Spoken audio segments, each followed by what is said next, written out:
بسم اللہ الرحمن الرحیم۔ ناظرین، ہم اس چینل پر سیرت النبی کے سلسلے کا پروگرام شروع کر رہے ہیں۔ یہ ناظرین اس لیے ہے کہ لوگوں کے پاس پڑھنے کا وقت کم ہے اور سننے کا وقت زیادہ ہے، تو اس لیے ہم آپ کی خدمت میں یہ پڑھ رہے ہیں سیرت النبی۔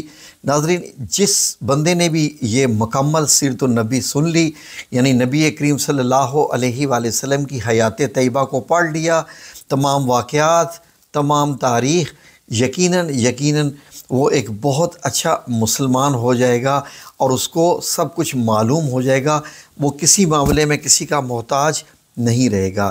یہ ایک بہت بڑا خزانہ ہے، اور میں یہ سمجھتا ہوں ناظرین کہ بڑے خوش قسمت لوگ ہوتے ہیں جن کو سیرت النبی پڑھنے کا یا سننے کا موقع ملتا ہے، اور جن کو ملتا ہے ان کی یقیناً زندگیاں بدل جاتی ہیں۔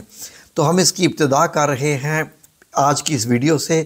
آپ سب سے گزارش ہے کہ آپ اس کو ضرور سنیے گا، اور اگر آپ چاہتے ہیں کہ آپ کو بھی ثواب حاصل ہو تو اس کو شیئر بھی کیجیے گا تاکہ لوگ زیادہ سے زیادہ سن کے جان سکیں، ورنہ اس دور میں ہم لوگ اسلام سے بہت دور ہوتے جائیں گے اگر ہم اسلام کے ساتھ اٹیچ نہیں رہیں گے، اور اللہ رب العزت تک پہنچنے کا ذریعہ بھی نبی کریم صلی اللہ علیہ وآلہ وسلم ہی ہیں۔ تو آئیں اس کی ابتدا کرتے ہیں، اور شروعات ہوتی ہے شہر مکہ المکرمہ کی، کہ اس کی ابتدا کیسے ہوئی اور کہاں اور کیسے۔ تو کیونکہ نبی کریم صلی اللہ علیہ وآلہ وسلم ظاہر ہے کہ شہر مکہ میں ہی پیدا ہوئے، تو شہر مکہ کے متعلق تو جاننا آپ کا حق بنتا ہے کہ آپ صلی اللہ علیہ وسلم جب شہر مکہ میں پیدا ہوئے، بڑے ہوئے، جوان ہوئے، اسلام کی جناب دعوت دینا شروع کی، تو اس وقت مکہ میں حالات کیسے تھے اور کون کون سے قبیلے تھے۔ جو یہ جان لے گا وہ زیادہ سمجھ پائے گا، ٹھیک ہے جی۔ تو ناظرین، بات شروع ہوتی ہے شہر مکہ کی، ابتدا ہوتی ہے زمزم کے کنویں سے، زمزم پانی سے۔ تو زمزم کے کنویں سے جو پہلا چیپٹر ہے ہمارا، ہم ابتدا کر رہے ہیں۔ نیکسٹ ٹائم ہم صرف اسی سے ہی شروع کیا کریں گے، اپنے ٹاپک سے ہی۔ جزاکم اللہ خیر۔ ناظرین، حضرت ابراہیم علیہ السلام کے بیٹے حضرت اسماعیل علیہ السلام کے 12 بیٹے تھے۔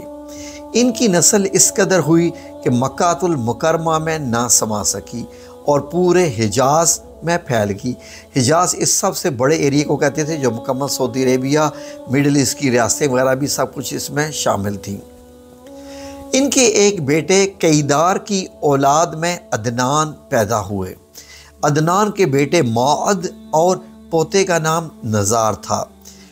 نزار کے 4 بیٹے پیدا ہوئے، ان میں سے ایک کا نام مضر تھا، اور مضر کی نسل سے قریش بن مالک پیدا ہوئے۔ یہ فہر بن مالک بھی کہلوائے، اور قریش کی اولاد بہت ہوئی۔ ان کی اولاد مختلف قبیلوں میں بٹ گئی۔ ان کی اولاد سے قصا نے اقتدار حاصل کیا۔ قصا کے آگے 3 بیٹے ہوئے، ان میں سے ایک عبد المناف تھے، جن کی اگلی نسل میں ہاشم پیدا ہوئے۔ ہاشم نے مدینہ کے ایک سردار کی لڑکی سے شادی کی، اور ان کے یہاں ایک لڑکا پیدا ہوا، اس کا نام شیبہ رکھا۔ یہ پیدا ہی ہوا تھا کہ ہاشم کا انتقال ہو گیا۔ ان کے بھائی مطلب مکہ کے حاکم ہوئے۔ ہاشم کے بیٹا مدینہ منورہ میں پرورش پاتا رہا، اور جب مطلب کو معلوم ہو گیا کہ وہ جوان ہو گیا ہے تو بھتیجے کو لینے کے لیے خود مدینہ منورہ گئے۔ اسے لے کر مکہ المکرمہ پہنچے تو لوگوں نے خیال کیا کہ یہ نوجوان ان کا غلام ہے۔ مطلب نے لوگوں کو بتایا کہ یہ ہاشم کا بیٹا ہے اور میرا بھتیجا ہے۔ اس کے باوجود لوگوں نے اسے مطلب کا غلام ہی کہنا تصور کیا۔ اس طرح شیبہ کو عبد المطلب کہا جانے لگا۔ انہیں عبد المطلب کے یہاں ابو طالب، حضرت حمزہ، حضرت عباس، حضرت عبداللہ، ابو لہب، حارث، زبیر، زرار اور عبد الرحمن پیدا ہوئے۔ ان کے بیٹے عبداللہ سے ہمارے نبی کریم صلی اللہ علیہ وآلہ وسلم پیدا ہوئے۔ حضرت عبد المطلب کے تمام بیٹوں میں حضرت عبداللہ سب سے زیادہ خوبصورت اور سب سے زیادہ پاک دامن تھے۔ حضرت عبد المطلب کو خواب میں زمزم کا کنواں کھودنے کا حکم دیا گیا، یعنی حضرت اسماعیل کے کنویں کو۔ اس کنویں کو قبیلہ جرہم کے سردار مزاز نے پاٹ دیا تھا۔ قبیلہ جرہم کے لوگ اس زمانہ میں مکہ کے سردار تھے اور بیت اللہ کے نگران تھے۔ انہوں نے بیت اللہ کی بے حرمتی شروع کر دی اور ان کا سردار مزاز بن عمرو تھا۔ وہ اچھا آدمی تھا۔ اس نے اپنے قبیلے کو سمجھایا کہ بیت اللہ کی بے حرمتی نہ کرو، مگر ان پر اثر نہ ہوا۔ جب مزاز نے دیکھا کہ ان پر کوئی اثر نہ ہو تو قوم کو اس کے حال پر چھوڑ کر وہاں سے جانے کا فیصلہ کیا۔ اس نے تمام مال و دولت، تلواریں اور زریں وغیرہ خانہ کعبہ سے نکال کر زمزم کے کنویں میں ڈال دی تھی اور مٹی سے اس کو بند کر دیا تھا۔ کنواں اس سے پہلے خشک ہو چکا تھا، اب اس کا نام و نشان تو مٹ چکا تھا۔ مدتوں یہ کنواں بند پڑا رہا۔ اس کے بعد بنو خزاع نے بنو جرہم کو وہاں سے مار بھگایا اور بنو خزاع اور قصی کی سرداری کا زمانہ اسی حال میں گزرا کہ کنواں بند رہا، یہاں تک کہ قصی کے بعد حضرت عبد المطلب کا زمانہ آ گیا۔ انہوں نے خواب میں ایک دن دیکھا کہ خواب میں انہیں زمزم کے کنویں کی جگہ دکھائے گی اور اس کو کھودنے کا حکم دیا گیا۔ حضرت علی رضی اللہ عنہ سے روایت ہے کہ حضرت عبد المطلب نے بتایا کہ میں حجر اسود کے مقام پر سو رہا تھا کہ میرے پاس ایک آنے والا آیا۔ اس نے مجھ سے کہا طیبہ کو کھودو۔ میں نے اس سے پوچھا یہ طیبہ کیا ہے، مگر وہ کچھ بتائے بغیر چلا گیا۔ دوسری طرف رات کو پھر خواب میں وہی شخص آیا اور کہنے لگا برہ کو کھودو۔ میں نے پوچھا یہ برہ کیا ہے، وہ کچھ بتائے بغیر پھر چلا گیا۔ تیسری رات میں اپنے بستر پر سو رہا تھا کہ پھر وہ شخص خواب میں آیا۔ اس نے کہا مظنونہ کھودو۔ میں نے پوچھا مظنونہ کیا ہے، وہ بغیر بتائے چلا گیا۔ اس سے اگلی رات میں پھر بستر پر سو رہا تھا کہ وہی شخص آیا اور بولا زمزم کھودو۔ میں نے اس سے پوچھا زمزم کیا ہے۔ اس بار اس نے کہا زمزم وہ کنواں ہے جس کا پانی کبھی ختم نہیں ہوتا، جو حاجیوں کے بڑے بڑے مجموعوں کو سیراب کرتا ہے۔ حضرت عبد المطلب کہتے ہیں کہ میں نے اس سے پوچھا یہ کنواں ہے کس جگہ؟ اس نے بتایا جہاں گندگی اور خون پڑا ہے اور کوا ٹھونگے مار رہا ہے۔ تو ناظرین یہ نشانی بتائی اس بندے نے۔ دوسرے دن حضرت عبد المطلب نے اپنے بیٹے حارث کے ساتھ وہاں گئے اور اس وقت ان کے یہاں ایک ہی لڑکا تھا۔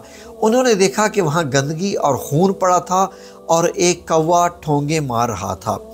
اس جگہ کے دونوں اطراف بت موجود تھے اور یہ گندگی اور خون دراصل ان بتوں پر قربان کیے جانے والے جانوروں کا تھا۔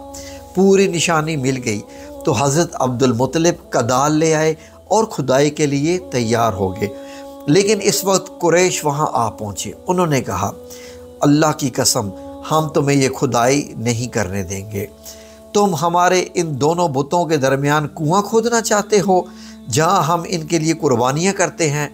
حضرت عبد المطلب نے ان کی بات سن کر اپنے بیٹے حارث سے کہا تم ان لوگوں کو میرے قریب نہ آنے دو، میں کھدائی کا کام کرتا رہوں گا، اس لیے کہ مجھے جس کام کا حکم دیا گیا ہے میں اس کو ضرور پورا کروں گا۔ قریش نے جب دیکھا کہ وہ باز آنے والے نہیں تو رک گئے۔ انہوں نے کھدائی شروع کر دی اور جلد ہی کنویں کے آثار نظر آنے لگے۔ یہ دیکھ کر انہوں نے اللہ اکبر کا نعرہ لگایا اور پکار اٹھے یہ دیکھو یہ اسماعیل علیہ السلام کی تعمیر ہے۔ جب قریش نے یہ دیکھا کہ انہوں نے کنواں تلاش کر لیا ہے تو ان کے پاس آ گئے اور کہنے لگے عبد المطلب اللہ کی قسم یہ ہمارے باپ اسماعیل علیہ السلام کا کنواں ہے اور اس پر ہمارا بھی حق ہے، اس لیے ہم اس میں تمہارے شریک ہوں گے۔ یہ سن کر حضرت عبد المطلب نے کہا میں تمہیں اس میں شریک نہیں کر سکتا، یہ مجھ اکیلے کا کام ہے۔ اس پر قریش نے کہا تب پھر اس معاملے میں ہم تم سے جھگڑا کریں گے۔ حضرت عبد المطلب بولے کسی سے فیصلہ کروا لو۔ انہوں نے بنو سعد ابن حزیم کی کاہنہ سے فیصلہ کرانا منظور کیا۔ یہ کاہنہ ملک شام کے بالائی علاقے میں رہتی تھی۔ آخر حضرت عبد المطلب اور دوسرے قریش اس کی طرف روانہ ہوئے۔ حضرت عبد المطلب کے ساتھ عبد المناف کے لوگوں کی ایک جماعت تھی، جبکہ دیگر قبائل قریش کی بھی ایک ایک جماعت ساتھ تھی۔ اس زمانے میں ملک حجاز اور شام کے درمیان ایک بیابان میدان تھا، وہاں کہیں پانی نہیں تھا۔ اس میدان میں ان کا پانی ختم ہو گیا، سب لوگ پیاس سے بے حال ہو گئے، یہاں تک کہ انہیں اپنی موت کا یقین ہو گیا۔ انہوں نے قریش کے دوسرے لوگوں سے پانی مانگا، لیکن انہوں نے پانی دینے سے انکار کر دیا۔ اب انہیں ادھر ادھر پانی تلاش کرنے کا ارادہ کیا۔ حضرت عبد المطلب اٹھ کر اپنی سواری کے پاس آئے، جو ہی ان کی سواری اٹھی اس کے پاؤں کے نیچے سے پانی کا چشمہ ابل پڑا۔ انہوں نے پانی کو دیکھ کر اللہ اکبر کا نعرہ لگایا۔ پھر حضرت عبد المطلب سواری سے اتر آئے، سب نے خوب سیر ہو کر پانی پیا اور اپنے مشکیزیں بھر لیے۔ اب انہوں نے قریش کی دوسری جماعت سے آ کر کہا، آؤ تم بھی سیر ہو کر پانی پی لو۔ اب وہ آگے آئے اور خوب پانی پیا۔ پانی پینے کے بعد بولے، اللہ کی قسم اے عبد المطلب، یہ تو تمہارے حق میں فیصلہ ہو گیا ہے، اب ہم زمزم کے بارے میں تم سے جھگڑا نہیں کریں گے۔ جس ذات نے تمہیں اس بیابان میں سیراب کر دیا، وہی ذات تمہیں زمزم سے بھی سیراب کرے گا، اس لیے یہیں سے واپس چلو۔ اس طرح قریش نے جان لیا کہ اللہ تعالیٰ نے حضرت عبد المطلب پر مہربانی کی ہے، لہٰذا ان سے جھگڑا بے سود ہے اور کاہنہ کے پاس جانے کا فائدہ بھی نہیں۔ چنانچہ سب لوگ واپس لوٹ گئے۔ واپس آ کر حضرت عبد المطلب نے پھر کنویں کی کھدائی شروع کی۔ ابھی تھوڑی سی کھدائی کی ہوگی کہ مال، دولت، تلواریں، زریں نکل آئی، اس میں سے سونا اور چاندی بھی وغیرہ بھی تھا۔ یہ مال و دولت دیکھ کر قریش کے لوگوں کو لالچ نے آ گھیرا۔ انہوں نے کہا، حضرت عبد المطلب اس میں ہمارا بھی حصہ ہے۔ ان کی بات سن کر حضرت عبد المطلب نے کہا، نہیں، اس میں تمہارا کوئی حصہ نہیں، تمہیں انصاف کا طریقہ اختیار کرنا چاہیے۔ آؤ 500 کے تیروں سے قرعہ ڈالیں۔ انہوں نے ایسا کرنا منظور کیا۔ 2 تیر کعبے کے نام سے رکھے گئے، 2 عبد المطلب کے اور 2 قریش کے، باقی لوگوں کے نام پر۔ پانسا پھینکا گیا تو مال اور دولت کعبہ کے نام نکلا، تلواریں اور زریں حضرت عبد المطلب کے نام اور قریشیوں کے نام جو تیر تھے وہ کسی چیز پر نہ لگے۔ اس طرح فیصلہ ہو گیا۔ حضرت عبد المطلب نے کعبے کے دروازے کو سونے سے سجا دیا۔ زمزم کی کھدائی سے پہلے حضرت عبد المطلب نے دعا مانگی تھی کہ اے اللہ، اس کی کھدائی کو مجھ پر آسان کر دے، میں اپنا ایک بیٹا تیرے راستے میں ذبح کروں گا، میں اپنا ایک بیٹا تیرے راستے میں ذبح کروں گا۔ ناظرین، بہت بڑی قسم دے دی تھی حضرت عبد المطلب نے۔ اب جب کہ کنواں نکل آیا تو انہیں خواب میں حکم دیا گیا کہ اپنی منت پوری کرو، یعنی ایک بیٹے کو ذبح کرو۔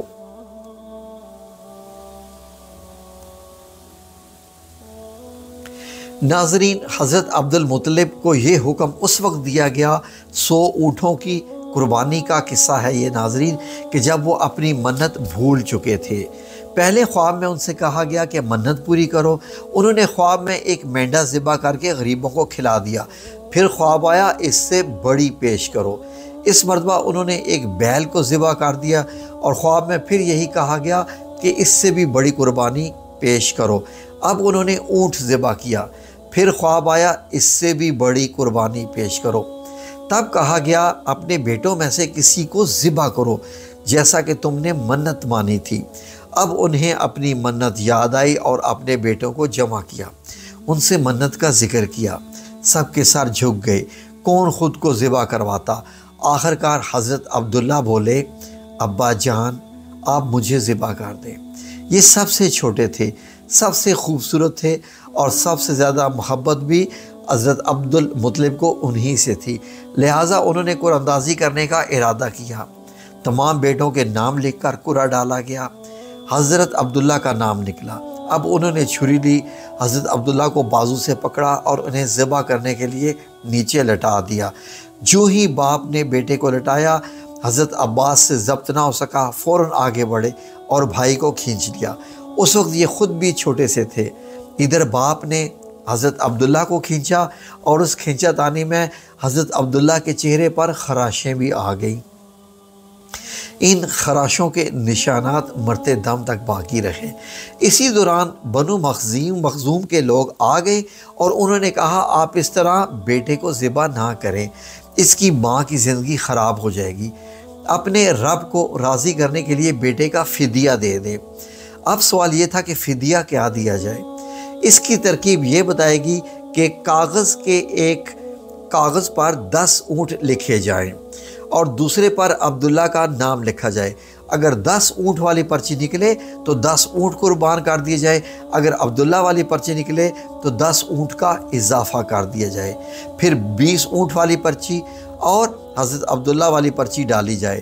اب اگر 20 والی پرچی نکلے تو 20 اونٹ قربان کر دیے جائیں، ورنہ 10 اونٹ اور بڑھا دیے جائیں۔ اس طرح 10 کر کے اونٹ بڑھاتے جائیں۔ حضرت عبد المطلب نے ایسا ہی کیا، 10 اونٹ بڑھاتے گئے۔ ہر بار حضرت عبداللہ کا نام نکلتا چلا گیا، یہاں تک کہ اونٹوں کی تعداد 100 تک پہنچ گئی۔ تب کہیں جا کر اونٹوں والی پرچی نکلی۔ اس طرح ان کی جان کے بدلے 100 اونٹ قربان کیے گئے۔ حضرت عبد المطلب کو اب پورا اطمینان ہو گیا کہ اللہ تعالیٰ نے حضرت عبداللہ کے بدلے 100 اونٹوں کی قربانی منظور کر لی ہے۔ انہوں نے کعبے کے پاس 100 اونٹ قربان کیے اور کسی کو کھانے سے نہ روکا۔ سب انسانوں نے، جانوروں نے اور پرندوں نے کھایا۔ امام زہری کہتے ہیں کہ حضرت عبد المطلب پہلے آدمی ہیں جنہوں نے آدمی کی جان کی قیمت 100 اونٹ دینے کا طریقہ شروع کیا۔ اس سے پہلے 10 اونٹ دیے جاتے تھے۔ اس کے بعد یہ طریقہ سارے عرب میں جاری ہو گیا، گویا قانون بن گیا۔ ایک آدمی کا فدیہ 100 اونٹ۔ نبی کریم صلی اللہ علیہ وآلہ وسلم کے سامنے جب یہ ذکر آیا تو آپ نے اس فدیہ کی تصدیق فرمائی، یعنی فرمایا کہ یہ بات درست ہے، اور اسی بنیاد پر نبی اکرم صلی اللہ علیہ وآلہ وسلم فرماتے میں 2 ذبیحوں یعنی حضرت اسماعیل علیہ السلام اور حضرت عبداللہ کی اولاد ہوں۔ حضرت عبداللہ قریش میں سب سے زیادہ حسین تھے، ان کا چہرہ روشن ستارہ کی مانند تھا۔ قریش کی بہت سی لڑکیاں ان سے شادی کرنا چاہتی تھیں، لیکن حضرت عبداللہ کی شادی حضرت آمنہ سے ہوئی، اور حضرت آمنہ وہب بن عبد المناف بن زہرہ کی بیٹی تھی۔ شادی کے وقت حضرت عبداللہ کی عمر 18 سال تھی اور یہ شادی کے لیے اپنے والد کے ساتھ جا رہے تھے کہ راستہ میں ایک عورت کعبہ کے پاس بیٹھی نظر آئی۔ یہ عورت ورقہ بن نوفل کی بہن تھی۔ ورقہ بن نوفل قریش کے ایک بہت بڑے عالم تھے۔ ورقہ بن نوفل سے ان کی بہن نے سن رکھا تھا کہ وقت کے آخر نبی کا ظہور ہونے والا ہے، اور ان کی نشانیوں میں سے ایک نشانی یہ ہوگی کہ ان کے والد کے چہرے میں نبوت کا نور چمکتا ہوگا۔ جو ہی انہوں نے حضرت عبداللہ کو دیکھا، فوراً ان کے ذہن میں یہ بات آئی اور اس نے سوچا نہ ہو کہ یہ وہ شخص ہے جو پیدا ہونے والے نبی کے باپ ہوں گے۔ چنانچہ اس نے کہا اگر تم مجھ سے شادی کر لو تو بدلہ میں اتنے ہی اونٹ دوں گی جتنے تمہاری جان کے بدلے ذبح کیے گئے ہیں۔ اس پر انہوں نے جواب دیا میں اپنے باپ کے ساتھ ہوں، ان کی مرضی کے خلاف کچھ نہیں کر سکتا، نہ ان سے الگ ہو سکتا ہوں، اور میرے والد باعزت آدمی ہیں، اپنی قوم کے سردار ہیں۔ بہرحال ان کی شادی حضرت آمنہ سے ہو گئی۔ اب قریش کی عورتوں میں نسب اور مقام کے اعتبار سے افضل تھی۔ حضرت آمنہ حضرت عبداللہ کے گھر آ گئیں اور آپ فرماتی ہیں جب میں ماں بننے والی ہوئی تو میرے پاس ایک شخص آیا، یعنی ایک فرشتہ انسانی شکل میں آیا۔ اس وقت میں جاگنے اور سونے کے درمیان کی حالت میں تھی۔ عام طور پر اس حالت کو غنودگی کہا جاتا ہے۔ اس نے مجھ سے کہا کیا تمہیں معلوم ہے تم اس امت کی سردار اور نبی کی ماں بننے والی ہو؟ اس کے بعد پھر وہ اس وقت آیا جب نبی اکرم صلی اللہ علیہ وآلہ وسلم پیدا ہونے والے تھے۔ اس مرتبہ اس نے کہا جب تمہارے ہاں پیدائش ہو تو کہنا میں اس بچے کے لیے اللہ کی پناہ چاہتی ہوں، ہر حسد کرنے والے کے شر اور برائی سے۔ پھر تم اس بچے کا نام محمد رکھنا، کیونکہ ان کا نام تورات میں احمد ہے، اور زمین اور آسمان والے ان کی تعریف کرتے ہیں، جبکہ قرآن میں ان کا نام محمد ہے اور قرآن انہی کی کتاب ہے۔ ناظرین، ایک روایت کے مطابق فرشتے نے ان سے یہ بھی کہا، تم وقت کے سردار کی ماں بننے والی ہو۔ اس بچے کی نشانی یہ ہوگی کہ اس کے ساتھ ایک نور ظاہر ہوگا جس سے ملک شام اور بصرہ کے محلات بھر جائیں گے۔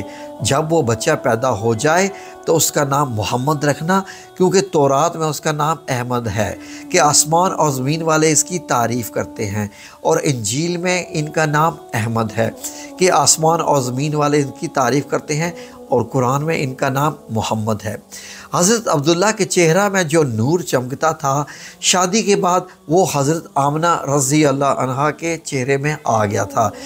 امام زہری فرماتے ہیں کہ حاکم نے یہ روایت بیان کی ہے اور اس کو صحیح قرار دیا ہے کہ صحابہ رضی اللہ عنہم نے حضور نبی اکرم صلی اللہ علیہ وسلم سے عرض کیا، اے اللہ کے رسول، ہمیں اپنے بارے میں کچھ بتائیے۔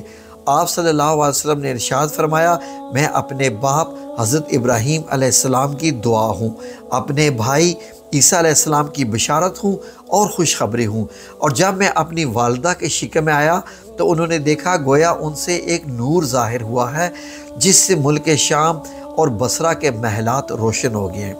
حضرت آمنہ نے حضرت حلیمہ سعدیہ سے فرمایا تھا، میرے اس بچے کی شان نرالی ہے، یہ میرے پیٹ میں تھے تو مجھے کوئی بوجھ اور تھکن محسوس نہیں ہوئی۔ حضرت عیسیٰ علیہ السلام وہ آخری پیغمبر ہیں جنہوں نے آپ حضرت صلی اللہ علیہ وسلم کی آمد کی خوشخبری سنائی ہے۔ اس بشارت کا ذکر قرآن پاک میں بھی ہے۔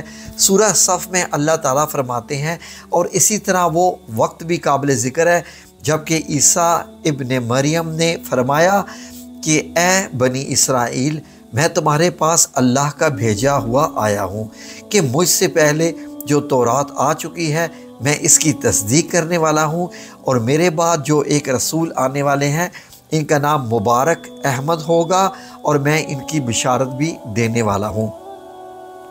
اب چونکہ حضرت عیسیٰ علیہ السلام یہ بشارت سنا چکے تھے، اس لیے ہر دور کے لوگ آپ صلی اللہ علیہ وآلہ وسلم کی آمد کا بے چینی سے انتظار کر رہے تھے۔ ادھر آپ کی پیدائش سے پہلے ہی حضرت عبداللہ انتقال کر گئے تھے۔